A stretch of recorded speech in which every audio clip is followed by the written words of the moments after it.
یہ واحد نبی ہیں جنہیں زمین سے اٹھا کر آسمان تک پہنچایا، لیکن یہ کب پہنچایا؟ جب آپ مشقتوں کی چکی میں پستے پستے پستے پس کے رہ گئے۔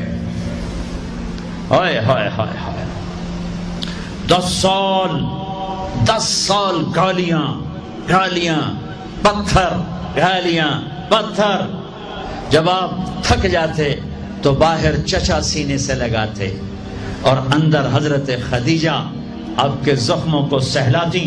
اللہ نے 10 دن کے وقفے سے دونوں سہارے اٹھا لیے، چچا کا سہارا بھی اٹھا لیا اور بیگم کا سہارا بھی اٹھا لیا۔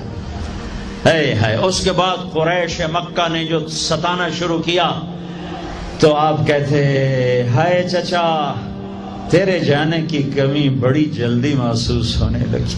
ما اسرا ما وجدت فقدک یا عم، اے چچا آپ کے جانے کی کمی بہت جلدی محسوس ہونے لگی۔ راستے مکے کے بند ہو گئے، بند، کیا کروں، کہاں جاؤں، دو جہان کے سردار، کہاں جاؤں؟ یہی دنیا کا دستور ہے، امتحان ایسے ہی ہوتا ہے۔ اچھا چلو طائف چلتا ہوں، کوئی 50 کلومیٹر کا سفر پیدل۔ زید بن حارثہ، انہوں نے وہ کیا جو کسی نے نہ کیا۔ میرے نبی نے خود فرمایا مجھے سب سے زیادہ دکھ پہنچا طائف والوں سے، پتھر مار۔ میں پچھلے سال پچھلے عمرے پر گیا، وزٹ ویزا، میں ایک مقامی طائف کے آدمی کو لے کر خاص طور پر چونکہ وہ جگہ اب عام پتہ نہیں چلتا، میں وہاں پہنچا جہاں میرے نبی کو پتھر پڑے تھے اور جہاں آپ بے ہوش ہو کر گرے تھے اور جہاں زید بن حارثہ غلام نے آپ کو ایک درخت کے نیچے لٹایا تھا، وہ ساری جگہ میں آنکھوں سے دیکھ کے آیا۔ آج سڑکیں بنی ہوئی ہیں، کھنڈر کھڑے ہوئے ہیں، لیکن کھنڈر بتا رہے ہیں کہ عمارت عجیب تھی۔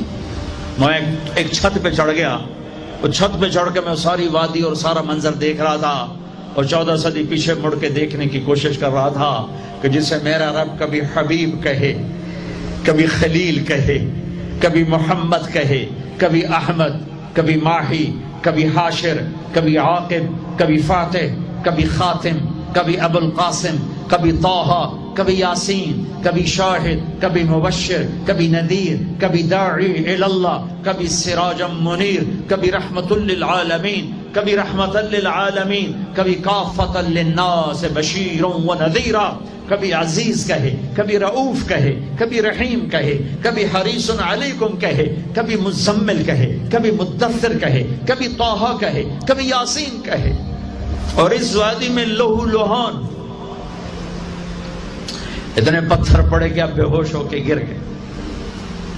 زید بن حارثہ نے اٹھایا، دوڑ لگائی، پیچھے طائف والے، آگے عتبہ کون ہے؟ بن ربیعہ۔ یہ کون ہے؟ یہ جنگ بدر میں کافروں کا لشکر کا سردار، ابو جہل نہیں تھا، عتبہ بن ربیعہ لشکر کا سردار، سپہ سالار، اتنا بڑا دشمن کہ بدر میں جھنڈا لے کر آنے والا۔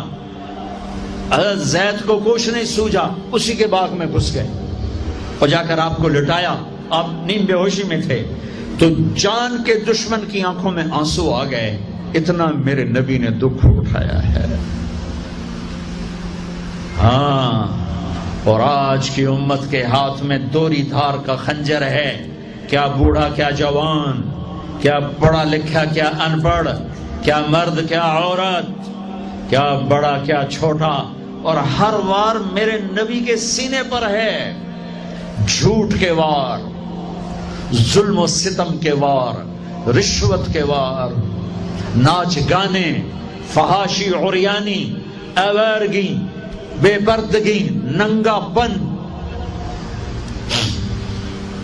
قتل و غارت، فرقہ واریت، یہ سارے تیر میرے نبی کے سینے میں اتر رہے ہیں۔ یہ وہ نبی ہیں، ہر مرتے ہوئے ہر شخص اپنی اولاد کو پکارتا ہے۔ میرے نبی نے دنیا سے جاتے ہوئے امت کو پکارا، میدان معاشر میں ہر شخص نفسی نفسی کہے گا، میرے نبی نے امت کو پکارا ہے۔ اے عتبہ رونے لگا، کہنے لگا ہے محمد بن عبداللہ کے ساتھ کیا بیت، اور ایسا قریشی خون، رشتہ قریب کا تھا کمبخت کا، ایسا خون جوش میں آیا، پلیٹ اٹھائی اور انگور توڑ توڑ کے پلیٹ میں ڈالے، خود نوکر سے نہیں کہا، خود، اور پلیٹ سجا کر جاتے ہوئے شرم آئی، اپنے نوکر کو بلایا، عداس کو کہا عداس یہ لے جا، اور وہ جو زخمی پڑا ہے نا، آئے واہ یا رسول اللہ، واہ یا رسول اللہ، آپ پہ دشمنوں نے رحم کھایا، آج کی امت نے رحم نہیں کھایا۔ یہ تاجر کہتے ہیں جھوٹ کے بغیر تجارت نہیں چلتی، یہ وکیل کہتے ہیں جھوٹ کے بغیر وکالت نہیں چلتی، یہ سیاستدان کہتے ہیں جھوٹ کے بغیر سیاست نہیں چلتی۔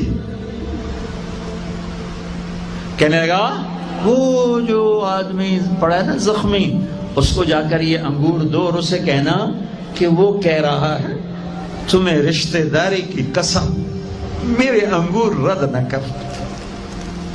کیا قسم دی؟ کہ تمہیں رشتہ داری کی قسم میرے انگور رد نہ کر۔ دشمنوں نے جن پر رحم کھایا، آپ نے انگور کا دانہ اٹھایا، اس سے پوچھا کون ہو بھائی؟ کہا جی میں نینوا کا ہوں۔ اچھا میرے بھائی یونس کے شہر کے ہو؟ کہ آپ کو یونس کا کیسے پتا ہے؟ کہ وہ نبی تھے، میں بھی نبی ہوں، اور سورہ یونس تھوڑی سی پڑھی تو پاؤں پر چومنے لگا اور کلمہ پڑ گیا، تو آپ کو اپنے زخم ہی بھول گئے۔ جب واپس گیا تو عتبہ نے کہا تو نے میرے پاؤں تو کبھی نہیں چومے، اس کے کیوں چومے؟ کہہ رہے عتبہ میرے آقا وہ سچا نبی ہے، مان جاؤ گے تو فلاح پاؤ گے۔ کہا تیرے اوپر بھی اس کا جادو چل گیا۔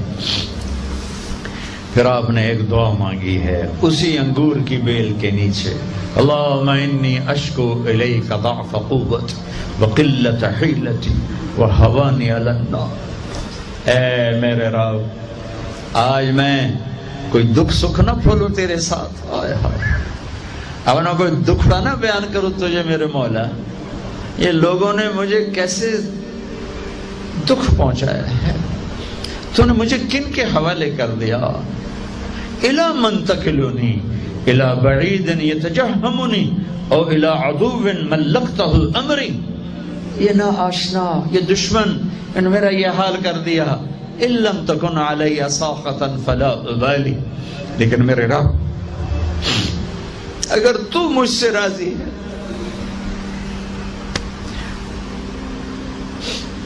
میرا کام بن گیا، میں لہو لہان ہوں، مجھے پتھروں نے توڑ دیا ہے، تو راضی ہے، کام بن گیا۔ ایک شاعر نے کہا ہے وَكُلَّ الَّذِي فَوْقَ التُّرَابِ التُّرَابِ، یہ شاعر زندہ ہوتا میں اس کے ہونٹ چومتا، کیا کلام اس نے کہا ہے، ہائے ہائے ہائے۔ اس نے تو ایک بادشاہ کی تعریف میں کہا تھا میں اسے اللہ پر فٹ کر رہا ہوں، اے رب میرے نبی نے زبان حال سے یہ کہا، زبان حال سے یہ کہا، اے میرے رب آپ راضی ہیں پر جگ ناراض ہے تو میں خوش ہوں، آپ خوش ہیں لوگ ناراض ہیں، میرا کام بن گیا، میرے آپ کے درمیان تعلق بحال ہے، لوگوں سے ٹوٹ گیا، میرا کام بن گیا۔ آپ کی محبت کا جام اگر میٹھا ہے اور کل کائنات کا پانی کڑوا ہو گیا تو کام بن گیا، میرا آپ کا تعلق اگر باقی ہے اور ساری کائنات میرے ہاتھوں سے چھن گئی تو میرا کام بن گیا۔ ہائے ہائے ہائے۔ اب مکہ پہنچے، سنو غور سے، اس قدر خوف تھا کہ آپ مکے میں داخل نہیں ہو سکے، باہر بیٹھ گئے اور سہیل بن عمرو کو پیغام بھیجا۔ پہلے تو چچا کا شیلٹر تھا، ان کی حفاظت تھی، وہ اٹھ گئے، حفاظت اٹھ گئی۔ سہیل بن عمرو کو پیغام بھیجا مجھے گارنٹی دو، میری گارنٹی دو، مجھے مکے میں لاؤ۔ انہوں نے کہا میں سارے قریش سے نہیں لڑ سکتا۔ پھر آپ نے اخنس بن شریک کو پیغام بھیجا کہ مجھے پناہ دو، میں مکے آنا چاہتا ہوں۔ انہوں نے کہا میں نہیں دے سکتا۔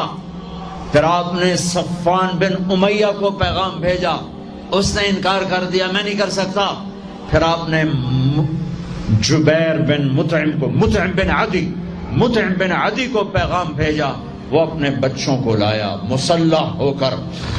مطعم بن عدی اپنے بیٹوں کو لایا. تلواروں کے سائے میں حرم میں آ کر اعلان کیا کہ آج کے بعد محمد بن عبداللہ صلی اللہ علیہ وسلم میری پناہ میں ہے. کوئی ان پہ ہاتھ نہ اٹھائے. ابو جہل کھڑا ہو گیا.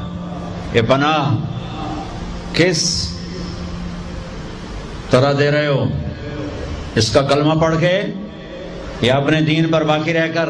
کہا نہیں اس کا دین نہیں، اپنے دین پہ باقی رہ کر. کہا ٹھیک ہے، تیری پناہ کو تیرے وعدے کو نبھایا جائے گا.